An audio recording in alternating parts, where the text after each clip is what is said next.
Welcome to the Landscaping Podcast. My name is Joel Barnett and I'm your host. And in today's episode, I'm talking with Tim White from Cascade Landscapes. Tim runs a landscape construction company based in Sydney, and I loved his story how he started out. He wanted to work in landscape construction, but the company he worked for put him on the horticultural maintenance side. But it turns out he actually enjoyed that side of things, even though he didn't think he would, say, like the plant side of things. So that was something similar to a few landscapers who think they won't like plants but end up loving them as well and liking that side of the industry.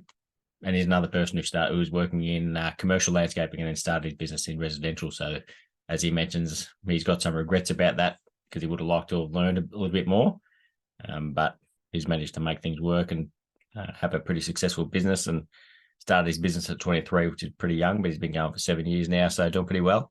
And it was interesting hearing how he always wanted to be in business, and then when I'm talking to him, I'm hearing things, and he's got a very business-like mind. So it's interesting to see some people have just naturally got that skill set and mentality.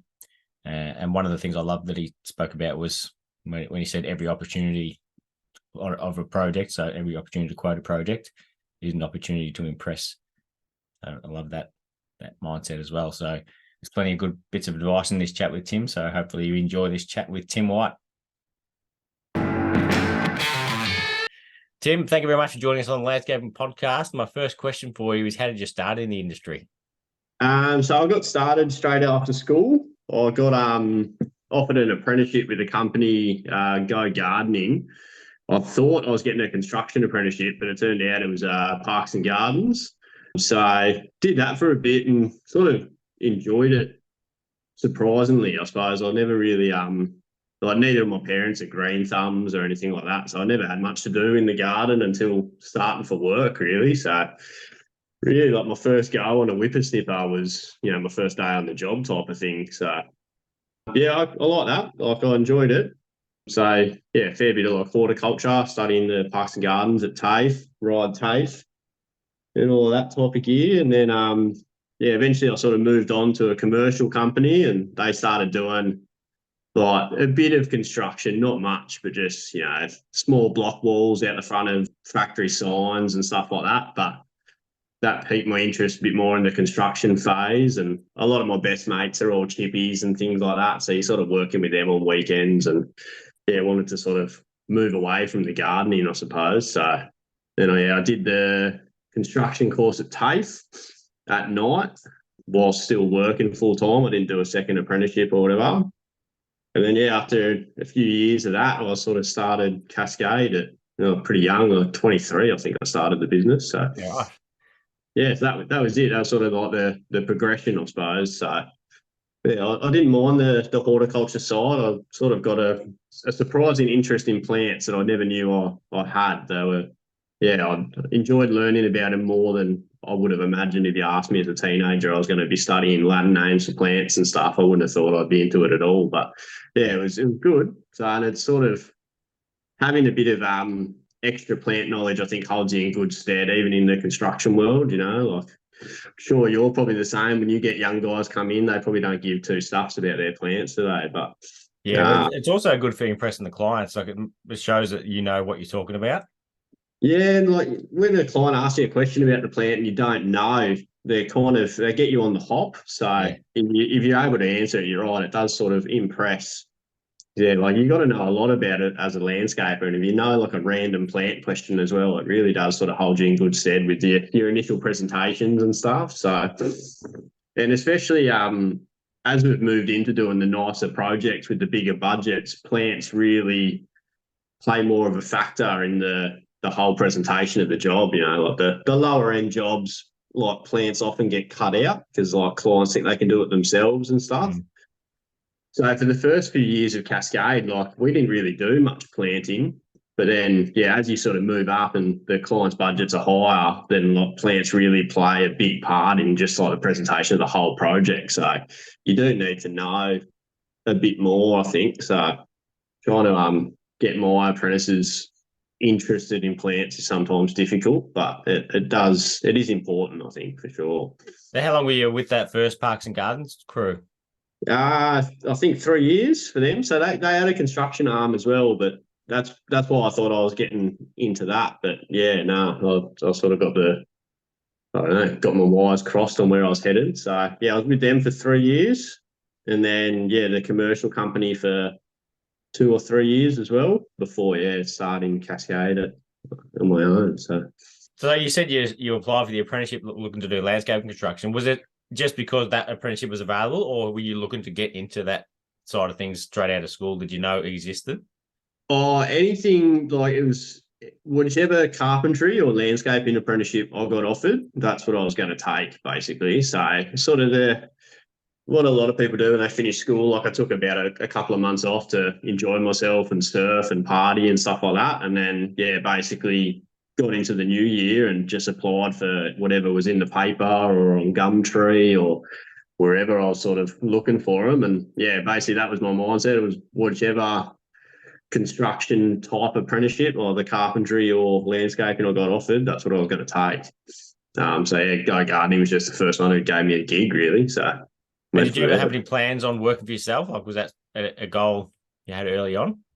I think so. Yeah, I think so. I think that was sort of always in the back of my mind of where I wanted to head. So I was sort of always, almost more interested in asking the team leaders about like the scheduling and the hours and stuff like that. More so than about like how to actually mow a lawn properly and stuff at first. So I think that was kind of where I always wanted to head. So sort of tried to push my way there. And when I worked in the commercial world, I ended up being like the sort of the manager there, like pretty young, sort of like doing all the scheduling for the boys and stuff like that. And I was doing quoting for the boss and stuff. So that was good. It was not the types of jobs we do now, but it was a good little like learning period. He sort of trusted myself and my brother-in-law with like a lot of his business. So that was good. It was kind of, it's nice to learn that type of stuff before sort of getting started in my own thing. So I think I was always going to end up running my own business. I probably did it a bit sooner than I should have. But that's where I was headed. Yeah, I hear that a lot though. A lot of people say, I thought I knew everything, so I went out and did it, but I realized I didn't know everything. But you never will know anything. So like I've had someone tell me there's never a right time to go out on your own. So you're just waiting for the perfect time. It's not going to happen.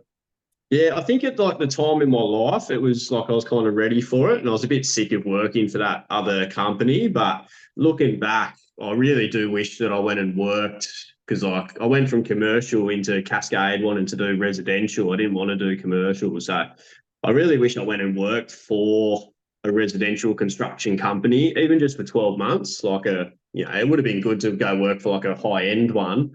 But even just any residential construction company, because like what you do in the commercial world is not the same, and how my old boss would price the jobs was not the same. So, sort of found that out pretty quick, smart that the way he used to quote things didn't really transfer into our world. So I thought I knew how to quote jobs, but I had no clue. So I think it would have held me in better stead. We would have maybe made less mistakes if I did just do that sort of 12-month period with another company. But I made the decision and we're still going today, so it's worked out all right. Yeah, man, it's crazy. Like it's Dan Knight from Night Landscape did the same thing. He was working in commercial and then started his own business in residential. Like I think I don't know how you would do it because it's such a different kettle of fish.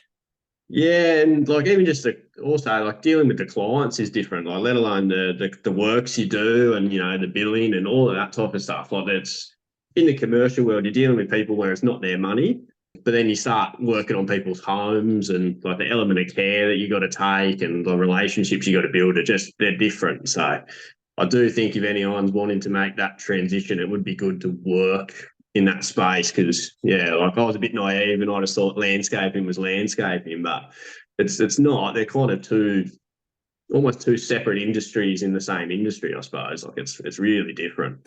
Yeah, and it's why there's probably why there's so few companies which do both.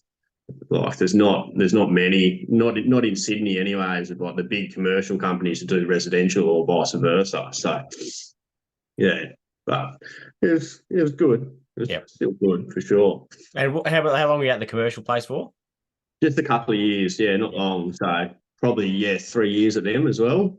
Yeah, not a massive amount of time. So And then how did you go about getting work for yourself to start off with?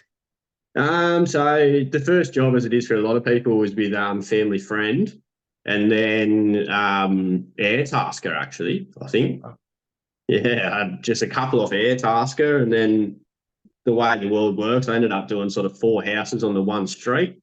You're sort of out the front, and we was in one of there's up in Sydney, there's bucket loads of new estates which have been built, just like whole new suburbs have essentially popped up where there was bush. I'm not sure if Geelong's the same. yep. Yeah, that's kind of in a lot of the major places like that. So yeah, it was lucky that I got one of the jobs on High Pages in that area, and then on the same street, everyone's just built their home. So I sort of just moved my tools from one backyard to the next, and did four on the one street, and then sort of up and running from there. I think we And used High Pages for a little while.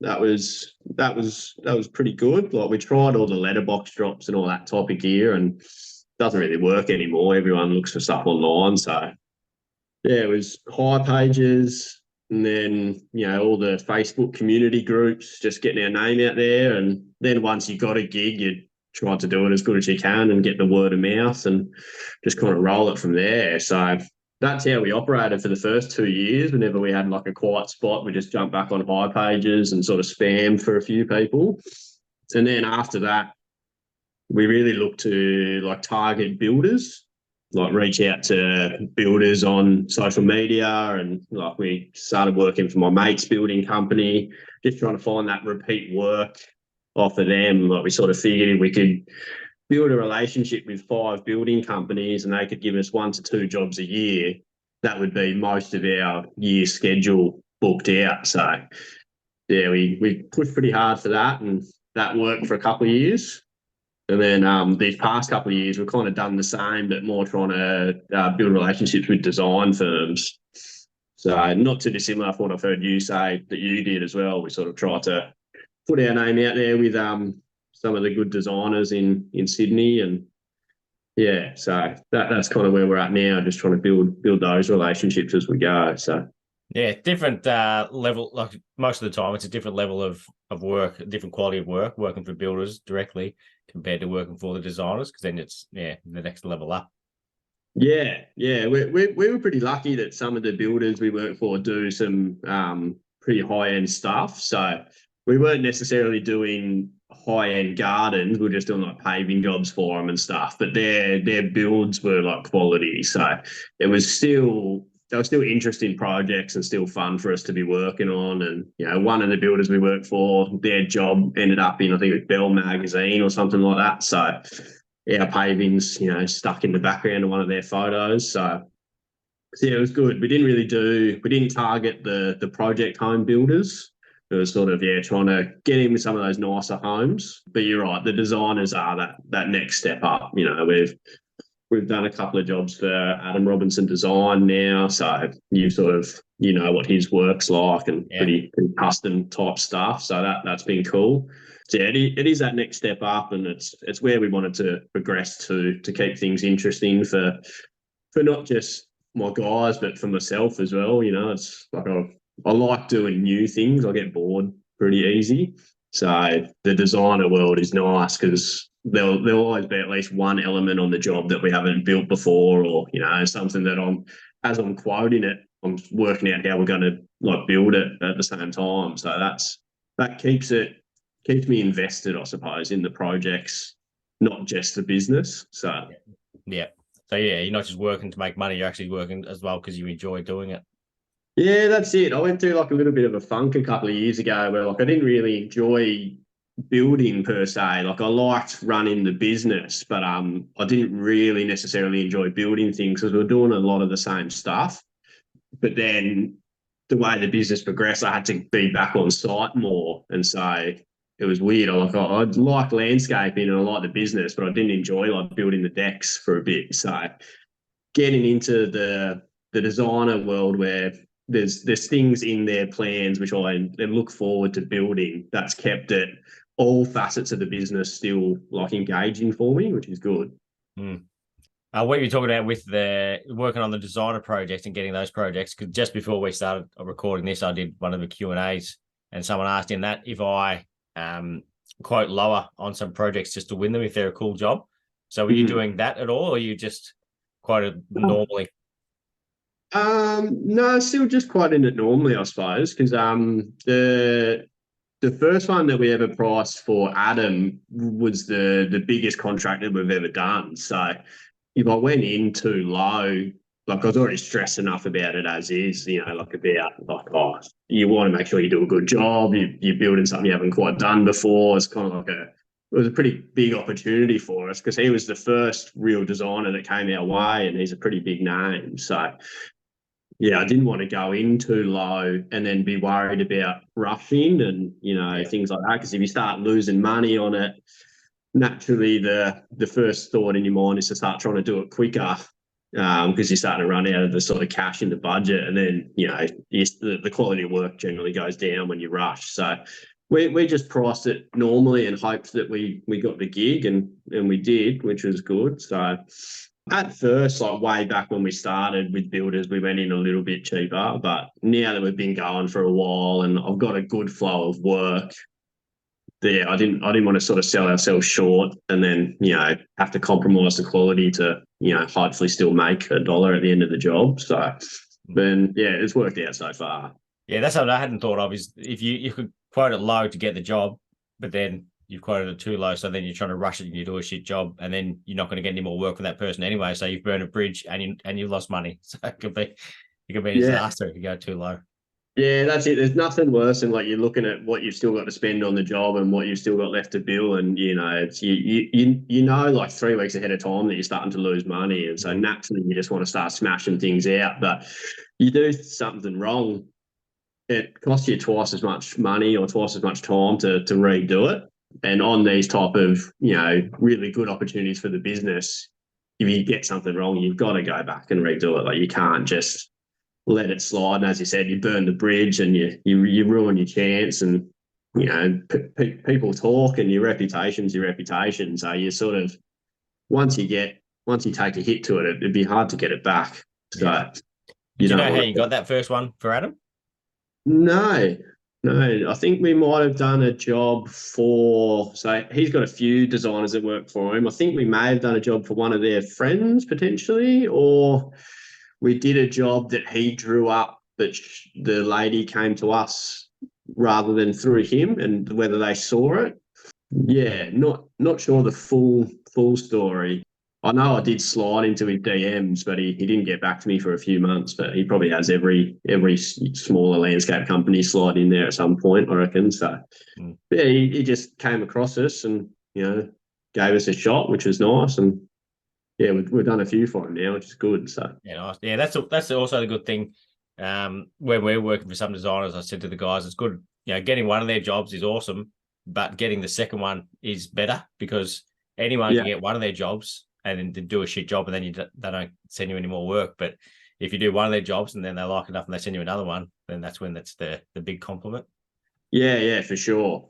And even there's a couple of designers that we haven't actually got a job for yet, but we've done a few quotes for them. So the sort of quoting and presentation time is like your first chance to impress, really. So there's Brianna Graham. We haven't actually won a job yet, but she sent us a few. So far, how we're pricing things is like fitting in with what she expects and what she's sort of budgeting and the relationships with her clients. So hopefully one of them comes off soon. But yeah, sort of just every opportunity or every chance is an opportunity to impress. No matter what you're doing, quoting, emails, phone calls, whatever it is. So you just got to, when they come your way, you got to make sure you take it, I suppose. So. What was where did the name Cascade Landscape come from? Did you have that right from the start? Yeah, so originally at first it was a partnership with my brother-in-law, and basically we're just flowing through names, and he really likes the Acmina Cascades just as a plant. I've never heard of it. Is that Acmina Cascade? Or blank there? Pretty sure the Lily Pilly Cascades, Oh, weeping one, the weeping Lily Pilly. He just likes them as a plant and just likes the way they look. So, and yeah, Cascade Landscapes, we just thought it sounded okay and sort of put it out to the vote of the family and friends, and they all thought it sounded okay. Like, yeah, the name's got nothing to do with water. It sort of tracks back to like a hedge, but yeah. yeah, it sort of seems to sound all right. So we've sort of just stuck with it, really. Yeah. Yeah. There's a fellow I spoke to recently. He didn't like his name that he chose, but I said to him, names aren't relevant once you build up your reputation. Like Yeah, people that's just, it. yeah, That's it. I've kind of, yes, spoke with my partner about it that, like, the most valuable commodity in our business is my phone number now, really, isn't it? Like, it's not necessarily the name, it's, yeah, my digits. So, but I still think Cascade sounds all right. Now, yeah. logo's, bright and colourful. Like, I can see one of my boys' utes from a mile away if I cross him on the road and stuff. So, yeah, yeah, I've always been pretty happy with it. It's simple, but I still think it sounds fairly professional and clean and stuff. So Yeah. we've stuck with it for now. Yeah. And is your brother-in-law still part of the business? No, he's not. So he's a bit older, and yeah, after a while, like his back, he ended up having a couple of back surgeries and things like that. So, and unfortunately, we weren't like big enough as a company to need someone off the tools full time. So yeah, we sort of ended up buying him out, and he still does a couple of days a week as like a subby and stuff, but he kind of like picks and chooses. Like if we're running wheelbarrows, he doesn't want to borrow that, but if we're laying bricks or something a bit more interesting, so yeah. So it's been just me for a few years now. So How long has the business been going for? 7 Oh, 7 years now. Yeah. Started at 23. I'm 30 this year, so it'll be 7. So yeah, it's not too bad, especially after you at first, you're sort of wondering if you're going to make it to the next month sometimes. So to look back on it 7 years is I'm pretty like happy with it as an achievement because yes, like for the first 12 months, you're not making any money, you got no clue what you're doing. Like so if you told me then that I'll still be going in 7 years' time, I'll be like, all right, that's pretty sweet. So and when did you put? So it was just the two of you to start with. When did you put on an employee? oh, a lot sooner than we should have.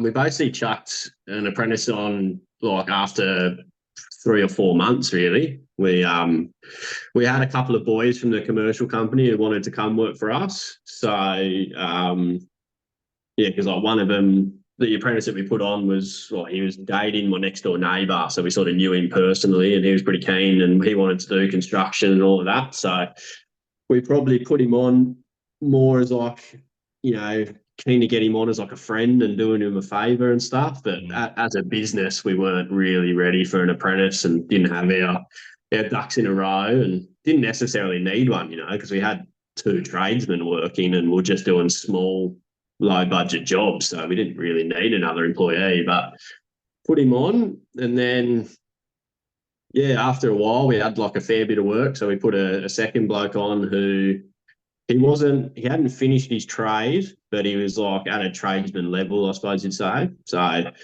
he ended up finishing his trade once he came and worked for us. That was kind of one of the stipulations. Like, we'll take you on, but we want you to get your ticket and, see out your course and stuff and all of that. So he did that.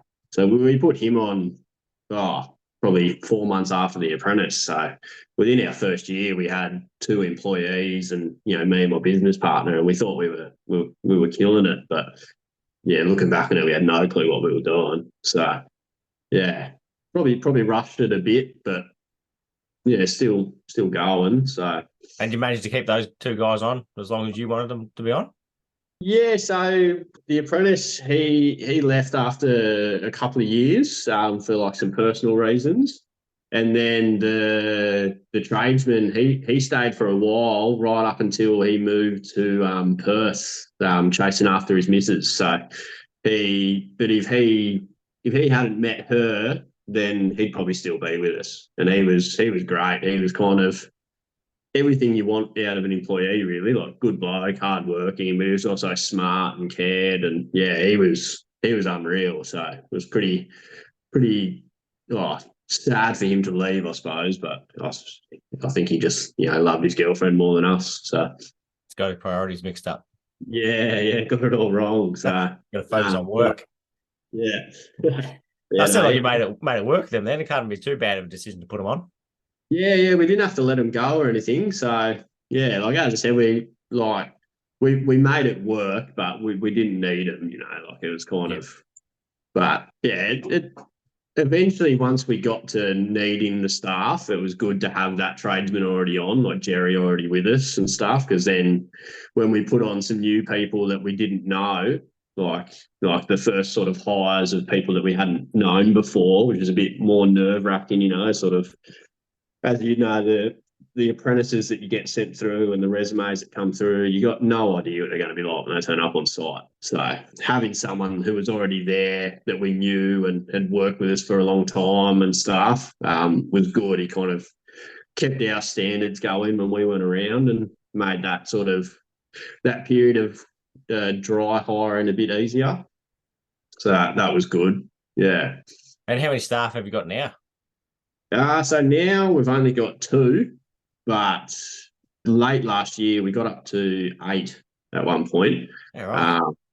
Yeah, it was sort of into running into summer of last year, like into that sort of Christmas period. We had 8, and then I let a few of them go, and then a couple of them were leaving at the end of the year anyway. So two mates of mine who were working they sort of like basically sent out like a distress signal because I had that much work, so they came to me for a bit. But and then as we were coming into the Christmas period, because me and my partner just had our first kid, we're like, well, do we really want to replace them, or we sort of decided to tone the business down a bit to get through the trials and tribulations of first time parents, like just take a bit of the stress off running, because we were sort of running 3 jobs at a time, but didn't necessarily have the best systems and stuff in place. So all of our failures of policies and procedures was made up for through like my man hours, basically. Like, if I didn't have things ready to go, I just had to hard work my way out of any problems that were there.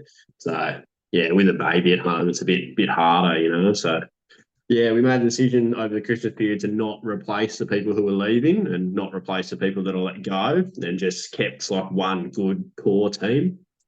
And it's worked as well as we were hoping. I've been home by like 5, 6 o'clock every hour rather than like 7 and 8. It's a big difference. Like it's only a couple of hours, but it's a big difference. So, Yeah, absolutely. Especially when you're talking percentages. Like I've thought of that. Like I'll see my kids for like in the early days, like you see them an hour a day. That's it. Yeah. So if you're making that 2 hours a day, that's 100% increase.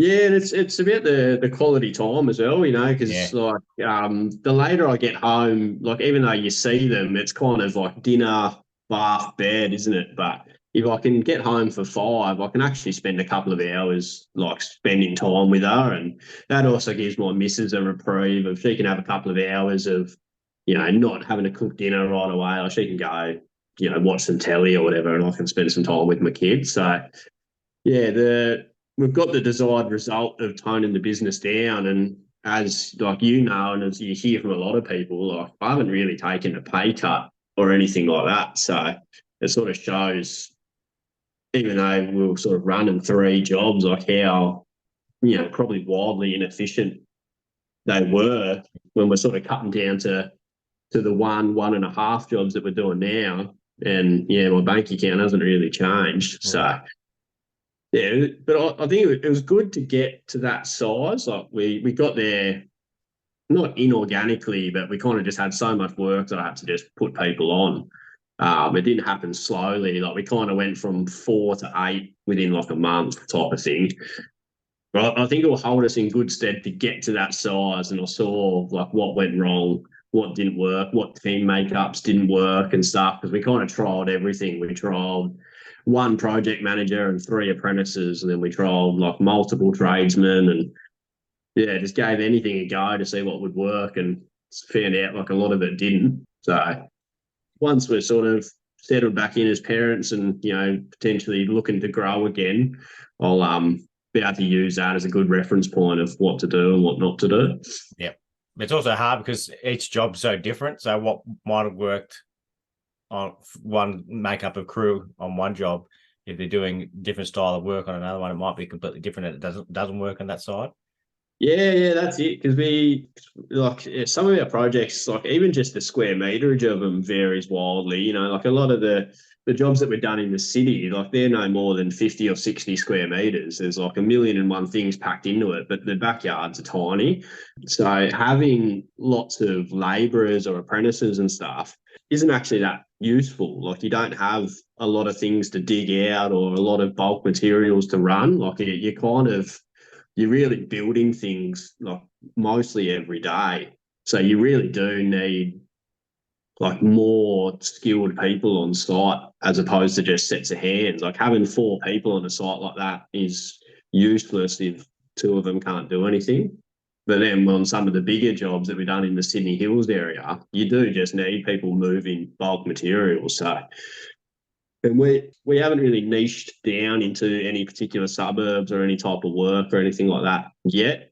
So you're right. Like we'll need to sort of work out when we do look to grow again, like what jobs are we doing and see what we need. Because we might end up needing just like 5 tradesmen and only 1 apprentice if we're keeping on doing inner city courtyards. Like they're not that useful having sort of unskilled labour at first. So Yep. yeah, we'll see how we go. And when you had your kid, did you find that your mentality changed to the clients? Like I found myself getting extremely frustrated when they would waste my time because I'd be thinking I could be at home with my daughter, and you're just wasting my time with stuff that doesn't need to be done. Yeah, I really did. I really did start to value my time like way more, way more. And then as an extension, I started to realise that other people's time was valuable as well. So I'd sort of the courtesy that I was hoping to have extended to me, like I was looking to improve on extending that to like my subcontractors and things like that. That like I really begrudged anyone who was wasting my time. So I wanted to make sure that as best as I could, I wasn't doing that to anyone else. But yeah, it really did change it. Like I'd find myself at like meetings that didn't need to happen, going like, "Why are we here? Like, could we not have done this as a phone call and all of that type of stuff?" But then I've changed a few things to try and combat that as well, but still like provide a good service to the clients in terms of like when we submit quotes and it gets to like the revision stage and stuff like that. Quite often I used to do the quote reviews like on site and like walk through the scope and stuff. But like that's a long meeting going through all of your line items of your quotes and discussing the project again. And then you've still got to go home and type it all up anyway. So I've now moved those quote reviews to being like a phone meeting. So then I can be at home.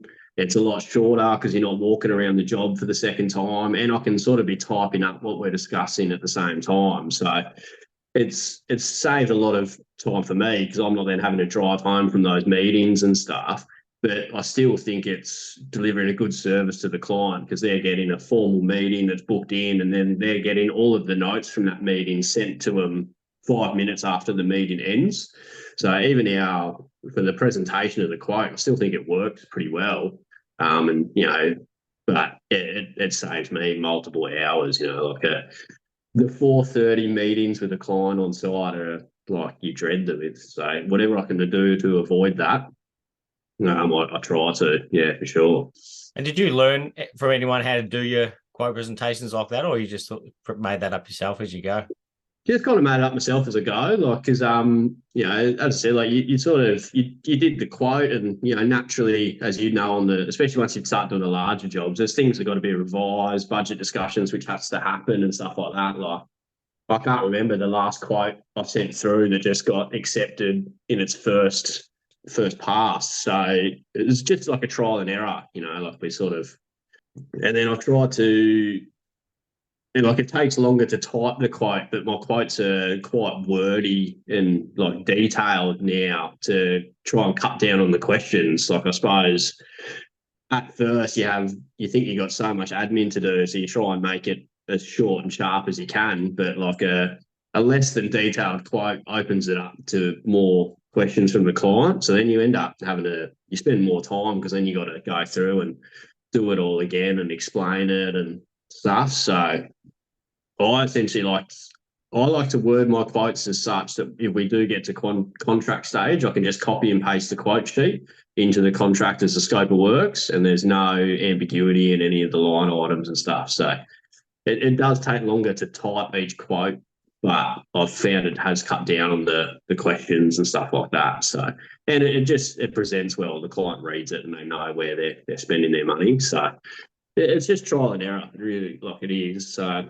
then what works for me won't work for someone else. So it's kind of, you just got to find out what fits and what fits, like, I don't know, like my personality as a business owner and how I present to clients and stuff. So yeah, if in a couple of years I'm finding this isn't working, then you just sort of revert and try something else, really. So Yeah, that's a perfect example of the way you're doing it, saying that your quotes are presented with your personality behind it. So because you've created it.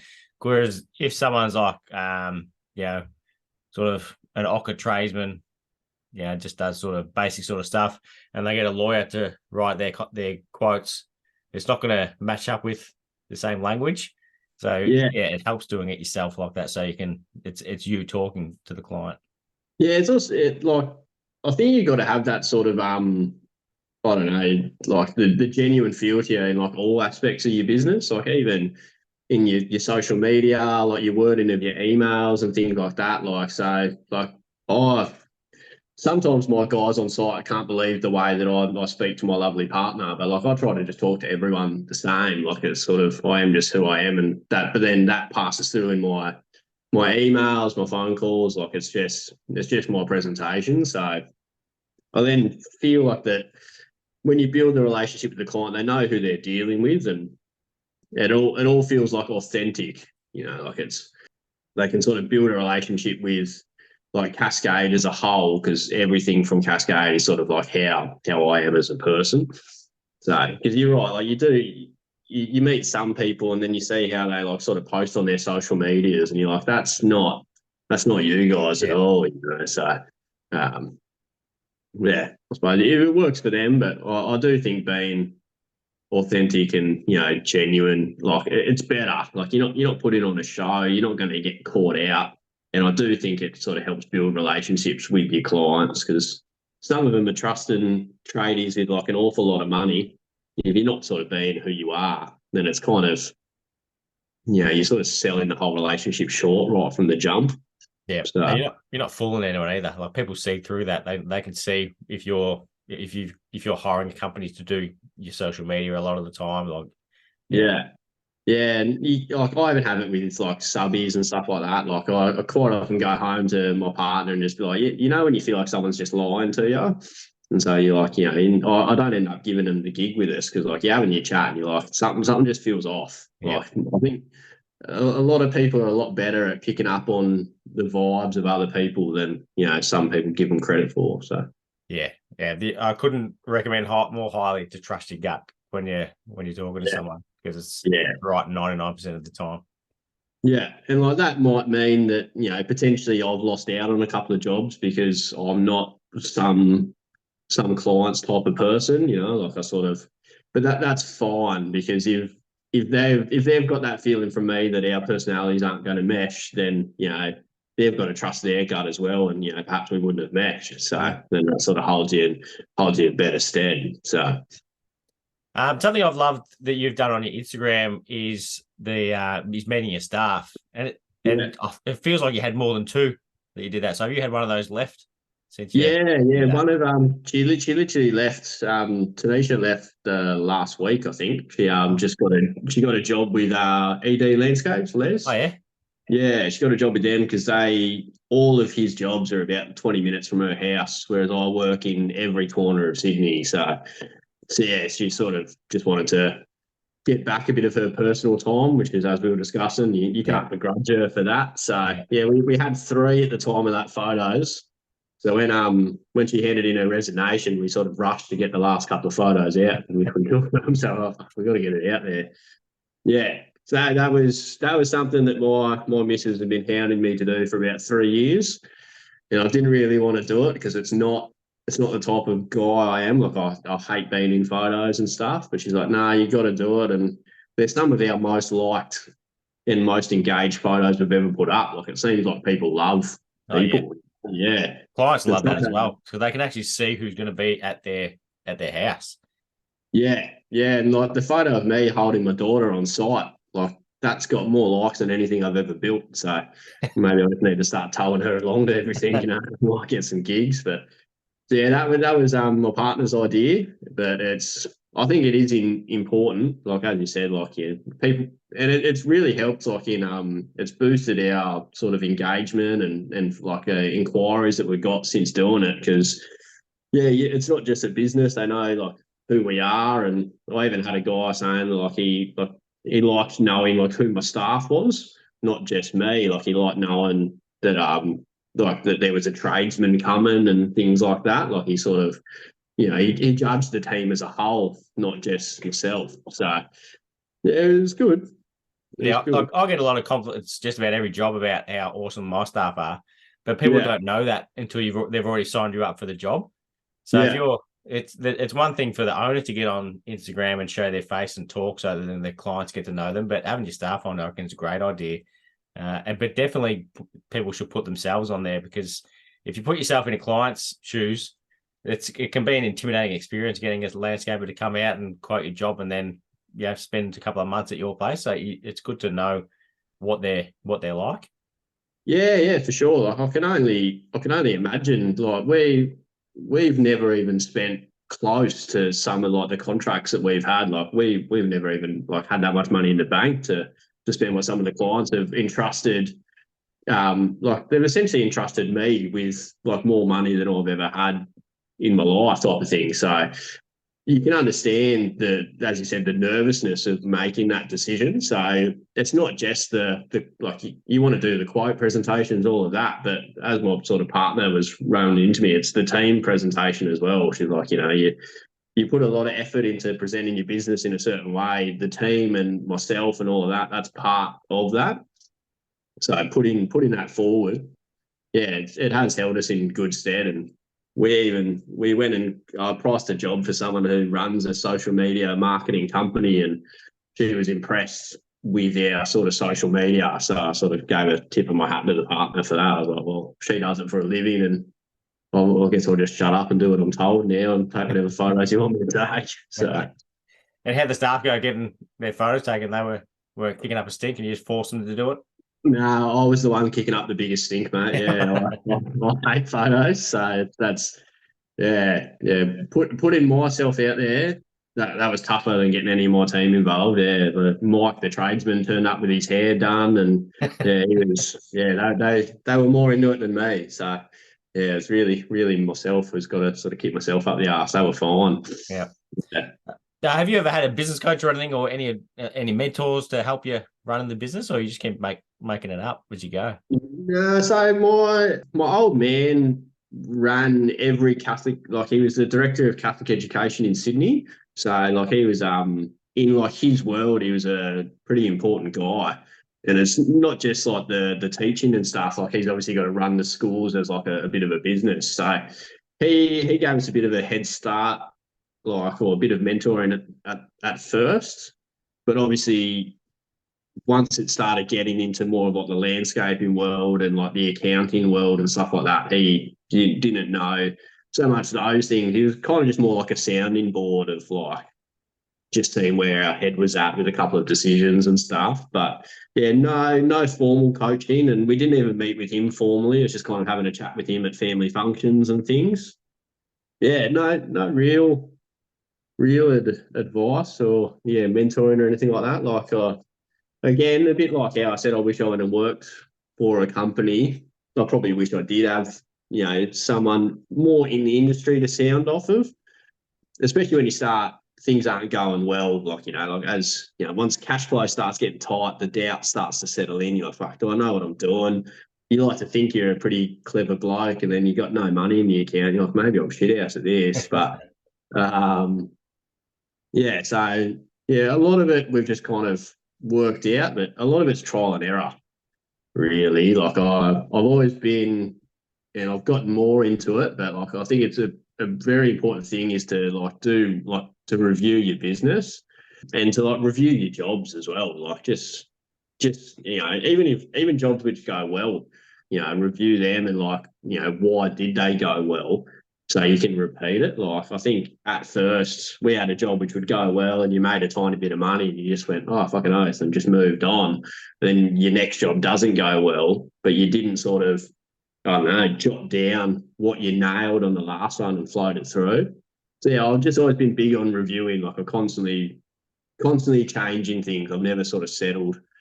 Even if we have like a little issue which pops up on a job, and I can word it as such in our contracts that isn't an issue anymore, I'll update our contracts to sort of suit, like even down to like small examples. Like we had a client who would always call me at like 8 o'clock at night, and then that's when she'd want to discuss the jobs.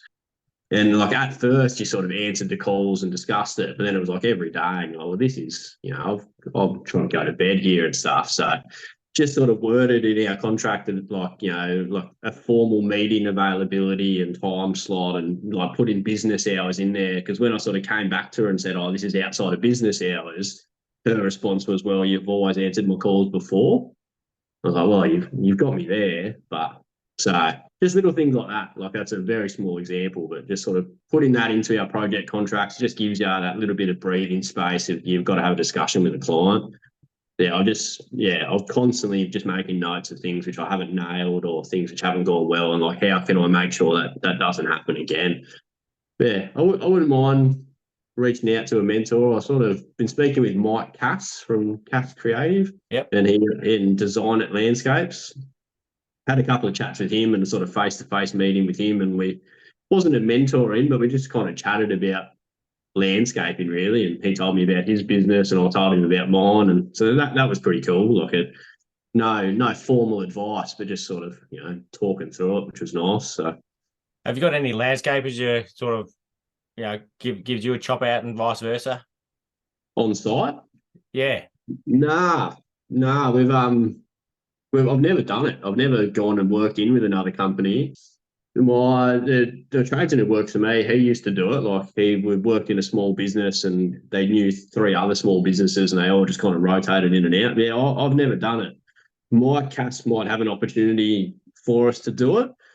And so I'm trying to tinker with our schedule to see if I can open up 2 weeks to do it, because I think it'd be good, not just for my guys, but even just for me. Like he's been doing super high end stuff for a lot longer than I have. So there's a very real possibility that he would just have tradesmen in his team that would be able to build things better or smarter than I can. So even if I don't get to spend much time with him, just his guys might have built things that I will be quoting to build in the future. So we'll see if I can open up some time. Have you done it? You don't do it much, do you? I've worked with a couple. Yeah, there's a couple of guys. Like it might be something like a concrete pour, but then, there's been times where I've sent my employees to work with a couple of guys because I might be on holidays or something, or so it's good. It's good for them. But that's what I thought of when you said that. When you moved in from commercial to residential and you wish you had to work for someone, that's something you could do now is go and work for someone, like work on a job with them. So it's just a different way. Seeing it, you might be, you know how to pave, but they might do something that's a little bit different and think, oh yeah, that's not a bad idea. We'll add that to our repertoire, or just picking up tiny things. So you can, even though you've got your business going now, you can still learn things. Yeah, absolutely. That's why I said I'm really trying to, like, unfortunately, Mike wants me and my guys at like the busiest time of year towards Christmas. So finding 2 weeks that'll be a nightmare. But I am trying to condense the schedule to fit it in, because I think it'd be good, as I said, for my guys, but like even just for me, like it would be like every job that they do is the types of projects that like I want us to be doing all the time. Like we do some really nice stuff, but we still have a couple of like smaller, simpler jobs mixed in to flesh the schedule out as we're building our name. Whereas every job they do is that sort of high end stuff, and they've been doing it for years. So, like as you said, like I like to think I'm not too bad at paving, but they might be better or quicker or just And it's amazing, like you don't know what you don't know. So you think you're doing pretty good at it.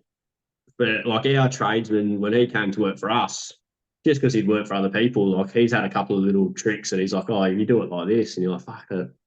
Like I'm meant to be sort of teaching you and telling you what to do, but like that makes a lot of sense and that's great. So yeah, I think and if you're able to set your ego aside and realise that you can learn off anyone, like even off of our apprentices, sometimes they've come back from TAFE with something that they've learned at TAFE that I've forgotten. You're like, well, just because they're apprentice doesn't mean that they're not, smarter than you at this very second. So you take it when you can and Yeah.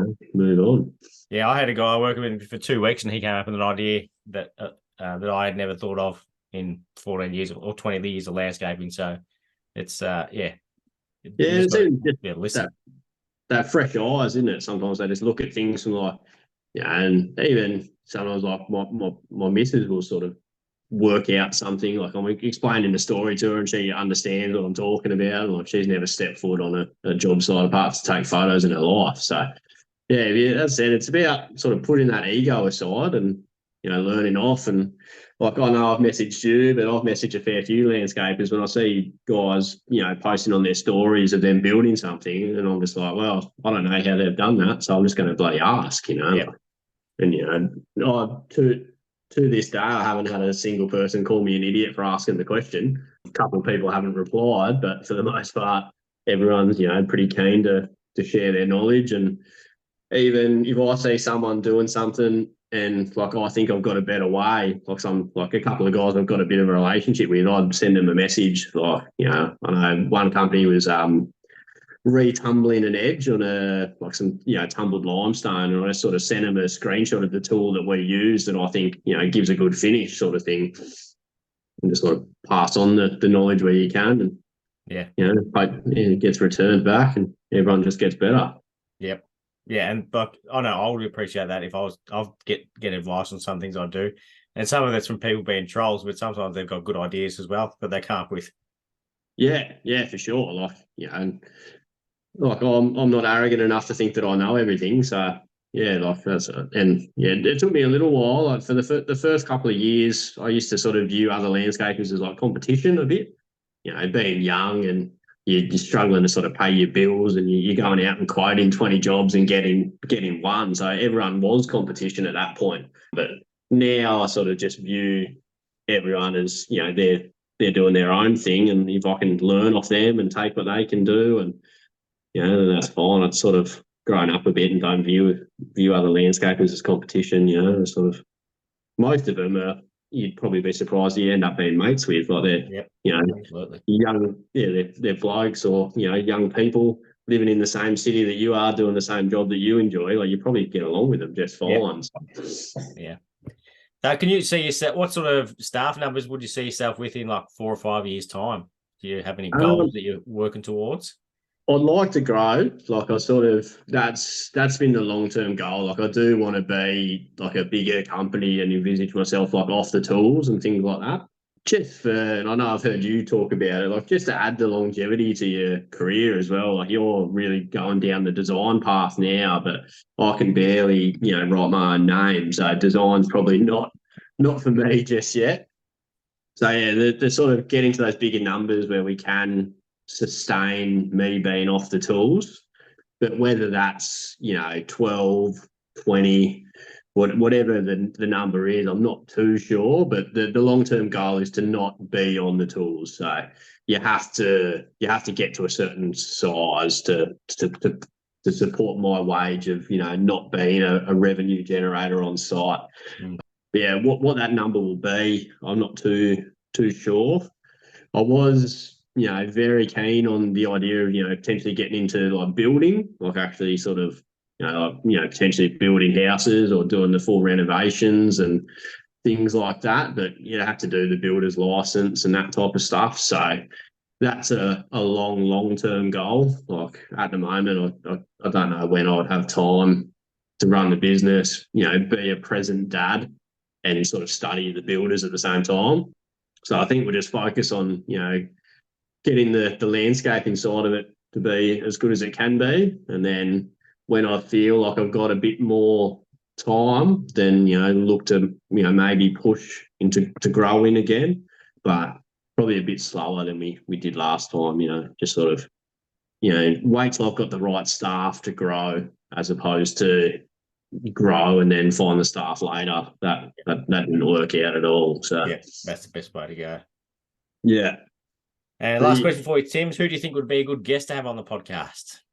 So there's, I don't know if I can say their last name right. There's Kate and Matt Lannison from, so they own Cronulla Pools, but they also own Surround Landscape Design. So I think they'd be pretty interesting, either one of them, potentially Kate. She loves a chat, to see not only how their businesses operate separately, but the crossover they do. Like, they do some pretty nice jobs. Like, they sort of build some pretty high-end pools and then, design some pretty high-end landscapes around it. So their business has a lot of crossover between the two, but then they also work like separately as well. So we just had Surround draw up a design for us, no pool involved. But yeah, I think they'd be pretty interesting, because they sort of nut out some nice stuff. But I think the people have managed to make like sort of separate entities within a business work out, like design and something else, or landscaping and something else. So it's always interesting to me, because that's sort of on my radar for the future. So yeah, I think they'd be pretty cool. And yeah, as I said, Kate's lovely, and she likes a chat, so she might be a good guest. That sounds perfect. Thanks so much for coming on, especially being late at night. I appreciate you making the time to come on and share your stories. Thanks so much. No, it's all good. Appreciate it, mate. Thank you. Thanks for having me.